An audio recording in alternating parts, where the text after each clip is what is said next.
All right, Damon, thank you so much. Out front now is Maine's independent Senator Angus King, who caucuses with the Democrats. He sits on the Senate's Intelligence and Armed Services Committees. Senator, good to see you, as always. At this point, given all this reporting, do you believe the Saudi denials that the Crown Prince and the King knew about this? Are you prepared to believe that this was, as President Trump put it, rogue killers? I don't believe the denials. Why would you believe the denials? Because they've had progressive denials. First, they said they knew nothing whatsoever. He left in good shape. They don't know what happened to him. Now, you know, they concede that he was there. Maybe he was killed. I just don't believe it. And that an operation of this sophistication with 2 jet airplanes coming in, 15 people. There was just a report in the New York Times moments ago that people that were seen getting off that airplane and going into the consulate were people who were closely identified with the Crown Prince, who traveled with him, who got off the plane with him in Paris or in America when he was over here on a goodwill mission about a year ago. So, no, I don't think the denials hold water. I mean, the evidence is building up. You know, obviously we want to wait and see, but so far the weight of the evidence looks like a pre-planned assassination. A guy arrives with a bone saw.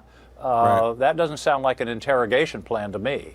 Senator, President Trump just moments ago told the Associated Press that he thought this whole line of discussion that you and I are involved in right now is another example, as with Brett Kavanaugh, of guilty until proven innocent. And he has said multiple times that basically his administration believes the Saudis. Take a listen.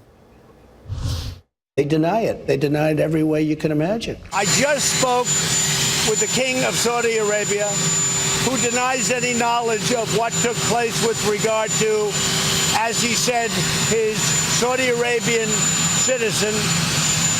I've asked, and he firmly denied that. It sounded to me like maybe these could have been rogue killers. And just tonight, he stressed again, he does not want to presume they're guilty until proven innocent, as he said. Do you think the president's being played, or is this all part of a charade in which the Saudis need some sort of excuse because they got caught? How do you make sense of this? Well, you could play that clip that you just played and put it beside a clip from last summer with President Putin of Russia, and it would sound almost exactly the same. He denied it. He told me firmly he denied it, and that seems to be enough. I kind of feel like it's back to Sergeant Schultz. Remember, I see nothing, I hear nothing, I know nothing, and it's sort of not wanting to know.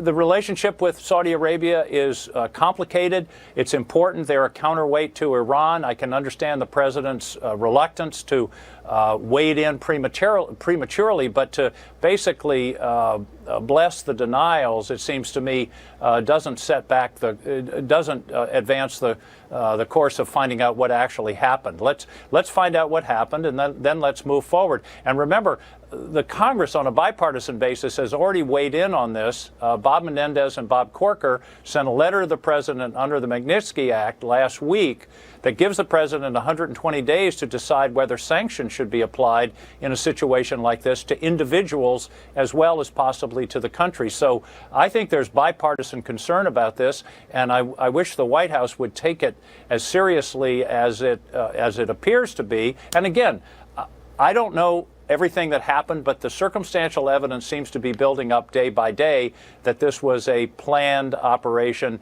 and an operation of this sophistication without the approval of the Crown Prince is pretty close to inconceivable. I should know for those under 50 that your Sergeant Schultz reference was a reference to the TV show Hogan's Heroes. I was wondering if you would. I was wondering if you would know, Jake. Yeah, we had UHF when I was growing up. I want to ask you one last question, sir. This morning on Fox, Senator Lindsey Graham had some harsh words about MBS, the Crown Prince of Saudi Arabia. Take a listen. He had this guy murdered in a consulate in Turkey, and to expect me to ignore it, this guy's got to go. Saudi Arabia, if you're listening, there are a lot of good people you can choose, but MBS has tainted your country and tainted himself. Do you agree with that, Senator? Does MBS have to go? Well, I think Lindsey's a little bit out over his skis on that, although I guess they don't ski in South Carolina, but he's reached a conclusion I haven't reached. I think it does, as I've said before, certainly appear to be a planned execution, but I think we need to have more facts. The other piece is, this is a kingdom. This isn't a democracy. It's not like this guy can be voted out of office. And he has seized a lot of power. I understand the Arabic word is watsa. He's got the mojo. He's got the juice over there. He's got a lot of power. He's consolidated it over the past 2 years. He's 32 years old. He's probably going to be there for a long time. But I think the world's got to hold him to account for this and see that he realizes that there are limitations. He's trying to liberalize the culture of his country, but he seems to be more repressive on the political side and is very intolerant of any kind of dissent, and that seems to be what was behind this terrible incident.